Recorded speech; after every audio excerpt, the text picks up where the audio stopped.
Welcome to Ahead of the Game, a podcast brought to you by the Digital Marketing Institute. I'm your host, Will Francis, and today I'm talking to Katie Fortunato. She is the co-founder and EVP of Innovation and Platform Strategy at Higher Innovations, which has various pieces of technology and offerings really all around marketing and careers. So that's really what we're going to talk to Katie about today. Welcome to the podcast. Thank you for having me, Will. I'm very excited to speak to this community. I think there's going to be a lot of fun things that we can uncover together. I think so. Yeah, I think you've got some really interesting experience, and I'd love to hear more about that. Just tell us a little bit about what you do. So at Higher Innovations, we are a holding company. We have three operating brands. One's called Recruitix, one's called Telivity, and one is called JobStream. And everything that we do is about helping employers connect to talent, and we do that in ways where we're creating new technology. In my role, I oversee strategy and platform innovation. And what that means is if we think about our core customer as an employer and a talent acquisition or chief people officer, it's what are the new challenges that they're having with the future of work and what are the solutions that we need to be able to offer Mm, and continue to help them with so that they can connect to talent because companies can't exist in this future of work state without a workforce that's thriving. And, I think there are a lot of socioeconomic factors right now. There's AI, and people are kind of freaking out about their jobs. It's like 50% of people have an anxiety about what's going to happen to my job. mm. And then it's how AI has really warped the hiring process. And it's hard for job seekers and it's hard for companies. So we have a lot to work through. And that's exactly like where I sit is in between what are the problems that we need to solve and what are the technologies and things that we build. So I focus on like incubating some of our ideas and then bringing them to market. That's really interesting. I mean, you say that AI has disrupted the recruitment process on both sides. What at its worst, what has that actually looked like on the ground? At its worst, companies have forgotten their etiquette. And it's not that companies are not thoughtful and they don't care about people who want to come and work for their brand. It's there's so many deep fakes, bot applications. The other thing is I think when companies are not growing, they they pull back on their HR teams, right? Because they have less hiring, have less people to manage. But what problems that have emerged with the technology are ones that these professionals are learning on the job and they're not skilled already with how do we handle all of the fraud that comes in on applications. So that's why, and I think with fewer resources, as in fewer people to help troubleshoot the problem, it compounds and the Mm. experience is frustrating for the company, for the HR. I mean, in all of our surveying that we do and working with brands, no matter the size company, actually, Mm. hiring and building your talent is the challenge, the number one most painful thing for every organization. And it's painful because of the cost, the time, and the process. It really is. I can say from personal experience, I can say it was definitely my least favorite part of running an agency back in those days, because it's time consuming, it's expensive, and it also feels like a real risk, right? You're taking such a risk when you hire someone. You don't quite know how it's going to go until they actually work there. That's the truth of it. You don't know if you've hired someone that's just really good at interviewing, and there's all these things that come along with it. So it's really interesting that I think AI can help with that. So you've said what the pain point is, and it's funny how some of that's driven by AI. So how can AI actually fix that and help us through that talent acquisition process at its best? So at its best, you see a bunch of AI companies emerging, and all I'll say is be very careful on what those companies are. Like vet your partners very thoroughly. Hmm. And there is not one size fits all, and I know that's not the answer that you want to hear, But Mm. where I would be using AI in the application process is filtering. How do we get the list of 1,000 applications down to the 10% that we need to talk to who are vetted, Mm. qualified? And AI is great for pulling those pieces together. AI is not making the decision, like, let's be very clear on that. But to cut the workload down from 100% to 10%, or even doing 90% of the work, I guess, Mm. is a win. Otherwise, the process is so manually and labor intensive to go through 1,000 resumes. And when you It is, hear of but I like, mean, how far does yeah, that go? Is AI literally just discounting people who haven't got a certain degree when the job description requires one? Or is it more analytical? Is it actually analyzing the way that people describe their experience? You know? I'm thinking of the tool itself and how it would work, but you, as the talent acquisition person and the hiring manager, you need to be very clear with exactly what that criteria is. Yeah. In a work environment where there is a huge supply of talent, companies, the more specific you can be, the better those matches are going to be for you. Yeah. So if you are looking for, you don't want to flag things that are biased, but if you're looking for things like potential, there are ways and tools to be able to support doing that. And I also think, what a lot of organizations are missing in helping people be set up for success is really investing in their training and upskilling and onboarding, because Mm. the tools are all changing. Somebody who's getting interviewed and coming into the job doesn't have the AI skills that you're asking for on the job description. But, what is the Mm. company doing to help bring that person up to speed and stay on top of the new and evolving changes? Well, that's what I'm thinking because I'm thinking from a practical point of view, I'm thinking, okay, this means that on the one hand, employers need to be actually probably clearer than ever about what they actually want, what's an absolute must have, and what's a nice to have. So really thinking about how important the requirements in a job description are. But more importantly, for our listeners, I'm thinking about what does this mean about the way that you write about yourself and describe yourself when applying for a job? And it probably means being incredibly literal for a start, right? And being absolutely clear about what you can and can't do, what you have and haven't done. So you make it as easy as possible for the AI, for the right, to pick you out for the right jobs that are genuinely right for you.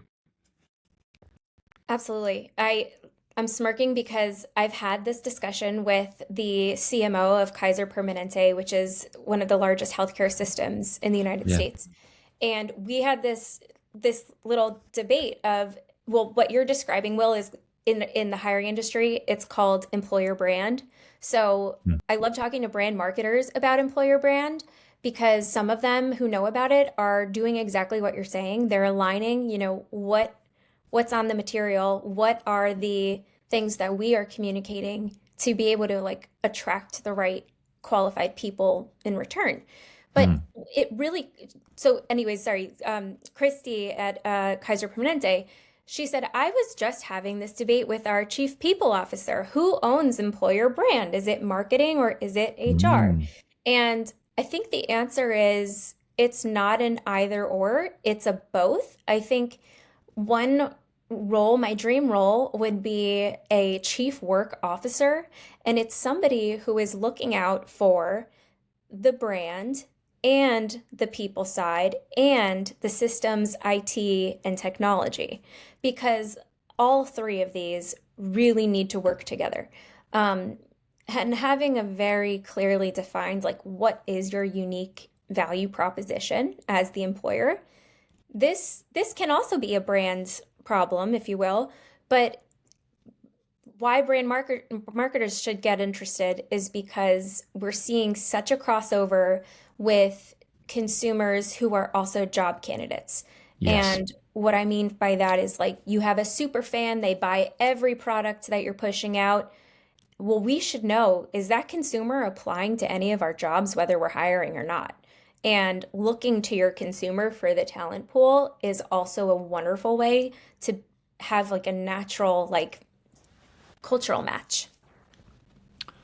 Yeah, I mean, there are definitely brands even whose employer brand has seeped into consumer marketing in small ways because obviously every consumer now is quite a bit more curious about who they're giving their money to and what the ethics and ethos of that company is, right? So I definitely think now is a really good time to have your employer brand sorted out and to get the right people on it. The marketing team involved for sure. That's a very good point. But yeah, that shapes other things, doesn't it? Like how you actually describe the jobs that you're filling and all kinds of stuff. And what we're Um, seeing from the next generation is they're looking for those details. They are looking for the yeah, user-generated content that's coming out organically from people who live the work in the day and the life. So, that's something that as an employer, you should expect that from this next generation. And actually, how amazing that we're all going to be forced into being more impactful and purposeful in our approach to business. I mean, that is yeah. literally business for good. So I think there's a lot of positive that comes from this. Yeah, I think so. Yeah. So how would you describe the sort of the state of the job market today? You know, given the impact of AI on recruitment, also AI in general in terms of workflows and the economy. I mean, I know it's a very big question, and no one here is qualified to fully understand it. But from your perspective, anecdotally, where do you think the job market is today? So what I, yeah, here's my opinion. There's I can give you the business side and then here's my opinion. My Mm, opinion is the job market is currently mismatched with the skills and the talent and probably most of all, the expectations of talent. mm, And let's look at Gen Z for an example. They are incredibly bright, native digitally, and they are they are asking for things like work flexibility and they want to work with people in an office, but they want to design work around their life. yeah. So, what I think is happening is there's going to be a head to head here. Gen Z are, I'm overgeneralizing, but generally looking for positions where they can have impact, where they have just spent 4 years at this brilliant university and they're expecting a job with a great company with a great salary. And what I think is the conversations that are not happening in those educational settings and in high school settings is actually how is career development changed and how should we be rethinking about how we approach careers. And it's something that I talk a lot about. I consult with a local high school in my area, Mm, and the career counselors came in like with the same playbook that they've been using the past 10 years. But what needs to be seriously considered is college the right path? So, are you, as a student, going to say, I am ready to set myself up for what could potentially be a lifetime of debt mm, and not know if I have that degree, am I going to be able to pay it off? And so, I think what's going to happen is everything's going to come to a head. And I think we'll be forced to take the job just because it's the job. It's not going to be the dream job. It's going to be the thing that helps you make ends meet. mm, And I think this is coming in like 5 to 10 years because what also is happening is, and we see this with young men in particular, they are staying home more. They are with their parents more and yeah. longer. What happens when that generation passes on though? The safety net's gone. So I think we're going to get to a place where people will be forced to take the job to make ends meet, and it's not the dream job. My first job was I was an ice cream scooper and making sandwiches at a very small little deli in my town. Nice. And I think what I was able to draw from that was you're learning how to face customers. You're learning how to deliver a service and a product, and delighting that customer is the job. Oh, you learn so much you never really were looking for or were trying to learn, that is invaluable. And I can't, like you, I can't imagine myself without what I learned in those first jobs that I didn't really want but got so much out of. But are you saying that young people entering the workforce today are expecting anything else than that? Are people expecting to get the first job and it be the one they want? I, yes, I think people are expecting to find success right away. I Mm, think people are expecting to apply to a job and hear back, and that has changed. They've yeah. grown up through COVID, and they've had a much different experience than you and I did, Will. So I think there's that missing piece. What's your take on marketing? What do you think the impact of AI is and may become on jobs in marketing? Do you have any sense about that? On jobs in marketing, I think it's important that you're somebody who learns how to work with AI and also somebody who learns how to work in growth marketing because companies will always want to grow and make money and build revenue. And if you can be the creator of that system and process Mm, and use what you know and your expertise about brand and marketing, that is actually a very great place to be in for any organization. What I love about marketing, and I'm also a marketer at heart, but the uh, the things that marketers have learned is the connection with the customer and the mm. communication. And no matter what, the organization should be defining their goals and growth paths around the customer, right? Like if the customer doesn't like something, well, we're going to stop doing that. If the customer loves something over here, we're going to double down and go harder. This is so paramount to how the role functions and so important for every organization. And you become the expert. The more data, the more information, the more that you know about how this works, the more powerful that you are as a marketer. Well, that's the And opportunity, isn't it? Because a lot of people are looking to marketers. Often is the case with new technologies for some reason. Often look to the marketing team like, what about this? And that's it puts a burden on us, but also gives us a big opportunity, doesn't it, to place ourselves as the leading experts in the kind of big defining technology of our era, which isn't a bad thing. It's not that does make you quite indispensable.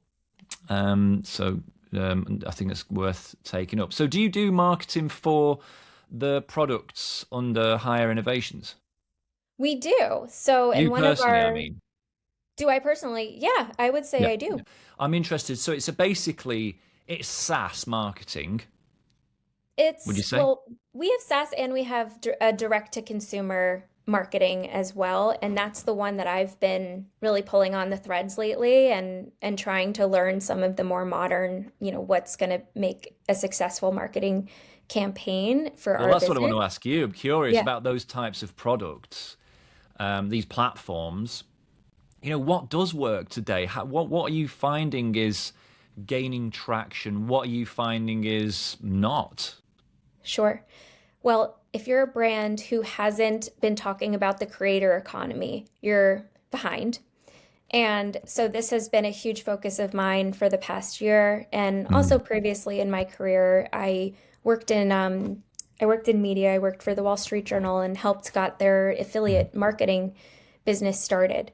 And I ran the first test, but then it turned into a whole multi nine-figure business afterwards. And by then I had left. But it was an amazing entree into the creator affiliate space.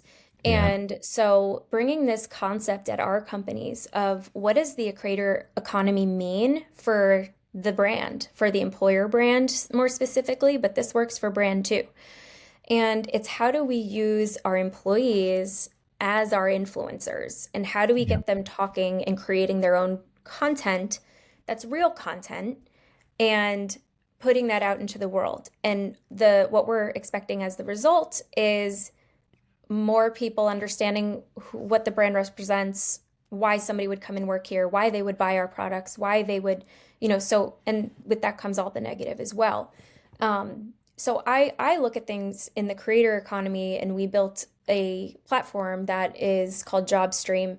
And it's basically like what ShopMy and LTK are for consumer products, we are for jobs. And what this Right. does is it changes I mean, look at consumer spending in the creator economy and how brands are spending their advertising money. It has pivoted completely to creator and influencer led marketing. That is a very high performing channel for the It is. brands that choose to invest. So Yeah. following the trend with hiring is exactly where we sit is influencer marketing, creator economy, and jobs. And like creators are already posting, get ready with me or a day in the life Yeah. and not getting paid for it. But now with JobStream, they can. So this, I sit right in it's a creator economy marketing brand type of technology. And so are you, is it in any way for creators, or you're saying that you're using creators as a channel to market it? It's for creators, Yeah. Yeah. creators of brands, creators of the solopreneur creators. Yeah. Yeah, I get it. Oh, interesting, right? I mean, it's funny because I do workshops about marketing and AI all the time, and I'm often telling people to unearth their company's inner talent. But the thing that people often say to me as pushback is, well, they don't really want to, or they're camera shy, or they haven't got time, something like that. How do you deal with that?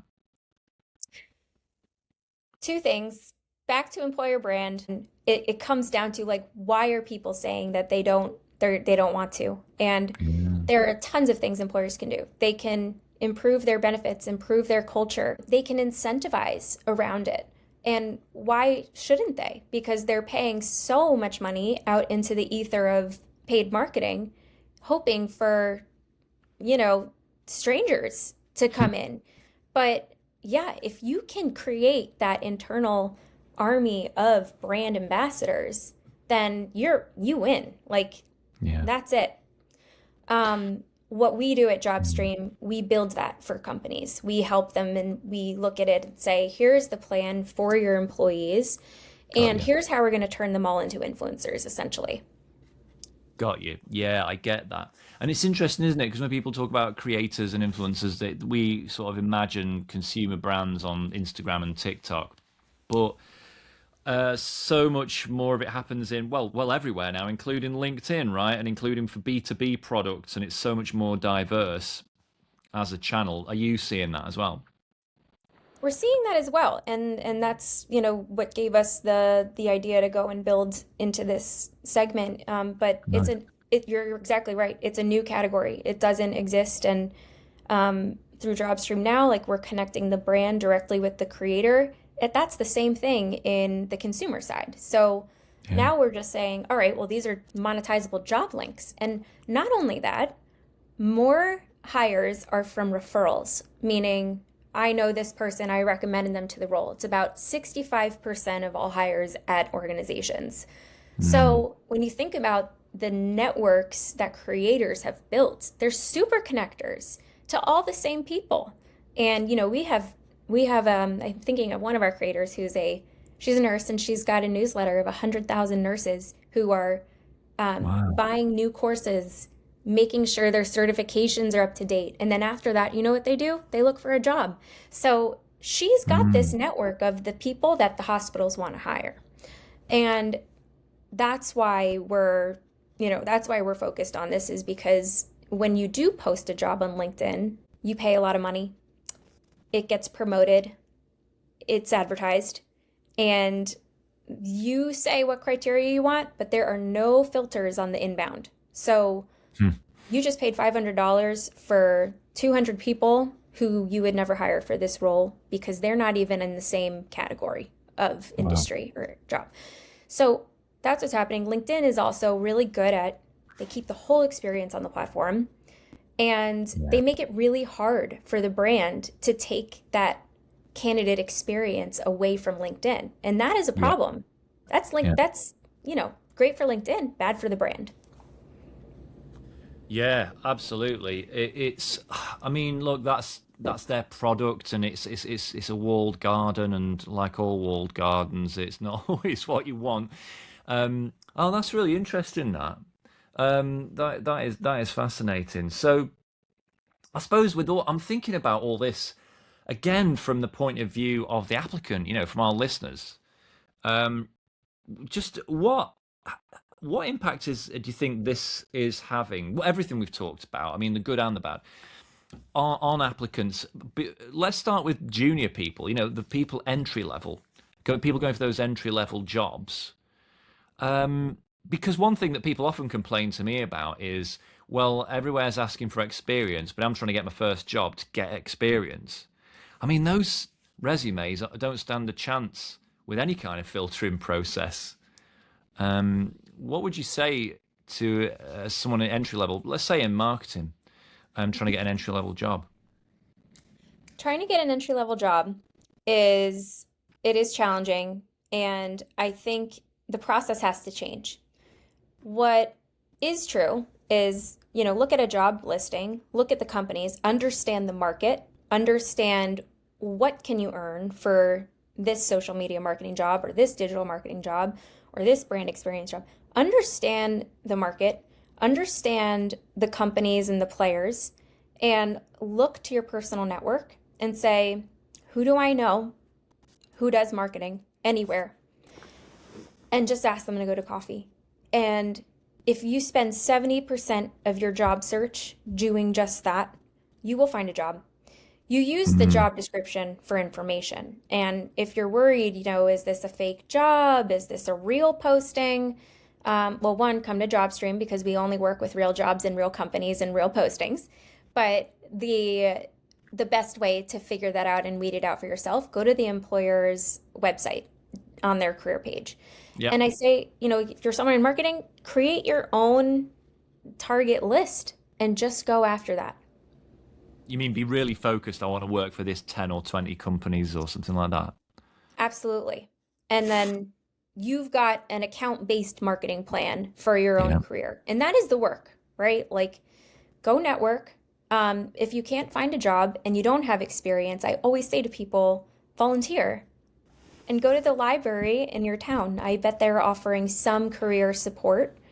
And volunteering is one of the ways, me personally, I've been able to progress my career because what happens in volunteer organizations is you are out, you are meeting people, Mm, um, but you're working with people who are generally, like overgeneralizing here, have more free time. So maybe they're a little older, maybe they're a little more connected, and yep.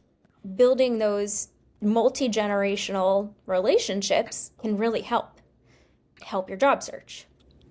That's true. That's true. And that's interesting. Yeah, because I read on your LinkedIn that you work on a charitable foundation. Hmm.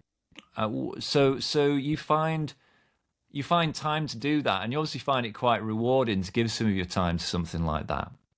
Oh, I can't stop. And here's the other thing about philanthropy. Once you start, you can't stop because you see Yeah. the impact. I run our foundation and I started running it about 4 years ago. We um, we do a lot of grant making, and that has kind of been the strategy up until a few years ago, where we started getting a little more specific on where we wanted to spend our focus and where our business can make an even bigger impact than our grant money. Yeah. So we partner with, we are the career partner for the Big Brother, Big Sister organization, and they have their Big Futures. And it's all about helping kids with that professional and career development. Right. Because when you think about the stakes and the risk, it actually it actually is life or death. It's Yeah. they figure out how to find a job and build their own livelihood. So, taking what we do best is helping employers connect to talent and helping to speak to the other side of that and helping these kids who are at the highest risk. We work with another organization, Open Hearts, and that's all about child homelessness and disabilities. So, I mean, we positioned our foundation as a vehicle to do business for good and impact what we can control, and give what we're experts in back to communities that are That's disadvantaged. really good. That, yeah, I like that. I think it's obviously hard to feel like you can carve out that time, but like you say, there are lots of unforeseen rewards. Let's just say, not that that's why you do it, but there are unforeseen upsides, aren't there? And one of them, you're right, is kind of networking. Anyway, but that back to the sort of and back to the entry level job seeker. So I get what you're saying. Be focused about where you want to work. Volunteer, but also I would add perhaps even volunteer to work for people for free. Um, at the end of the day, you can learn a lot by seeing if the I don't know shop on your street or some local business that you like needs a bit of marketing help.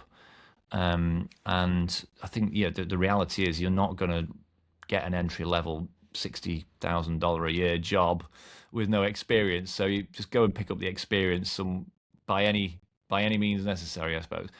But how is it any different for people, very senior people, very senior heads of department type level people?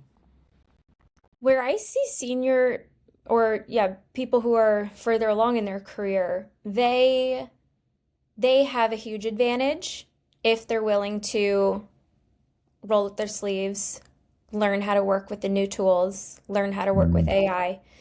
Because what they yeah, have is institutional knowledge, they have networks, they have experience, they have had all of the scar tissue from all of the career, you know, trials that they've had yep, earlier. They're tough, they're resilient.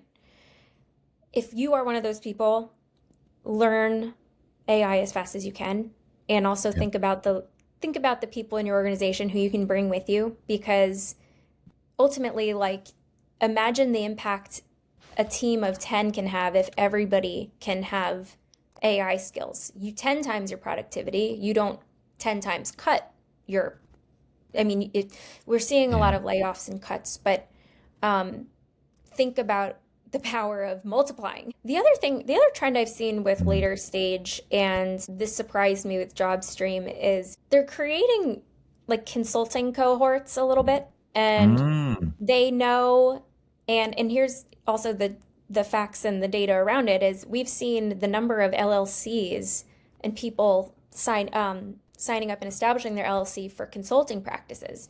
So this concept of fractional and gig is really powerful and also meaningful, that you can create a work schedule, work with clients that you want to work with.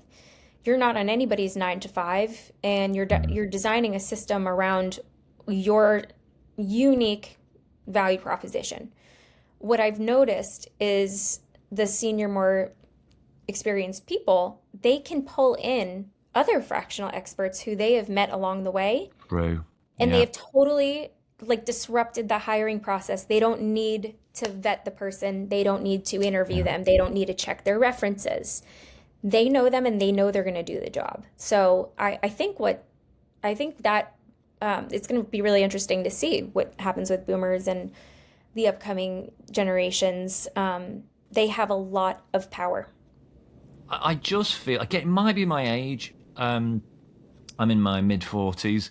I just feel like more people I know are self-employed than ever before. Now that's got obviously that's going to be due to my age somewhat, but I do feel like you're right. There's kind of the gig economy, the fractional economy, the creator economy. All three of those things, I know several people in each of those buckets, and it's almost become the ultimate insurance policy alongside maybe for a while having a 9 to 5 job, right? It's the whole thing about build a side hustle and that whole narrative. I mean, not recommending people work 20 hours a day or do anything unhealthy, but I'm just saying that taking your fate in your own hands is really what it's all about, isn't it?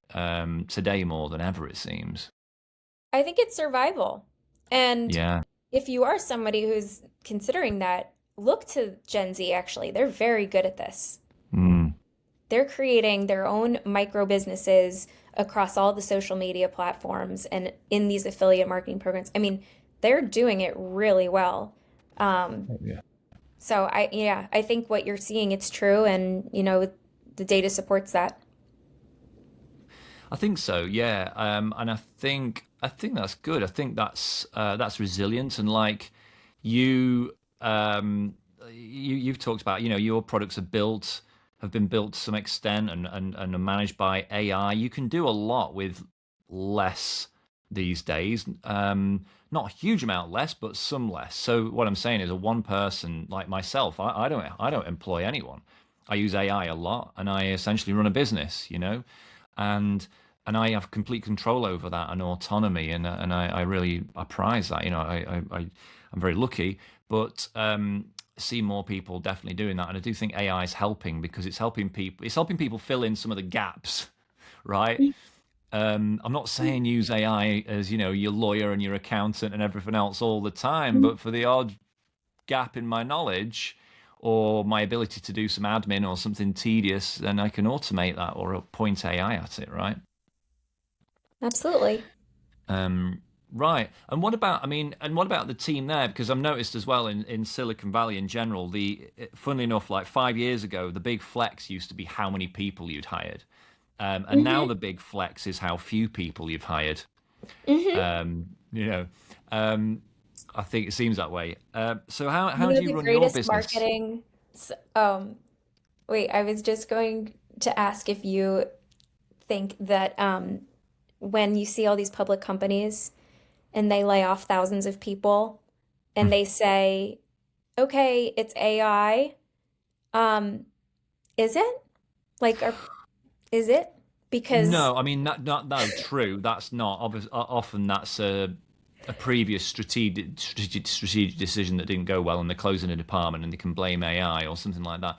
I more mean like startups. I mean yeah. Gamma comes to mind. The AI presentation generation tool. They're always boasting that there's something like 15 of them, and they've got like I don't know what their millions of dollars is in annual revenue now, but it's well into the millions, and it's really quite impressive. And they've literally got as many members of staff as like the local restaurant or something. Mhm. And so that's what I mean, really. Companies more in Yeah. your And situation. yeah, I think if you're somebody who's working on, what skills do I need to enter the workplace, it's figure out what they're doing because those are the skills you need. You need to be able to say to a company, and honestly, the opportunity is massive to do this. There's only about like 5% of companies who are real users of AI and are really Yeah. optimizing. So the rest of the market is still catching up. If you can be that person to help them get there, that's a win. And we're all learning it on the fly. So I think, when you see AI in the job description, what they want to know is, are you curious? Are you self-taught? Are you doing the right things to educate yourself and become an expert on this in your field? And I think that's important. It is, and you know what? I do feel for people whose worst nightmare is building a personal brand because there's a lot of pressure to do that and to sort of publicly display the fact that you're all over AI and write really kind of thought-provoking LinkedIn posts about it. I mean, even at my best, that's not my favorite pastime, and I'm a creator, so writing thought leadership posts is not my idea of fun, but it's a lot of our people's idea of honestly hell, right? Building a personal brand. Let's not dress it up. Um, Maybe most people, in fact, it's hard to forget that we think everybody's trying to build a personal brand. They're really not. Like 1% of people are. But how do you? So, what do you think about that? That pressure to build a personal brand. Do you think it's important? Do you think there are other ways to build your reputation in your industry and to show that you are, moving with the times? Well, here's what we know.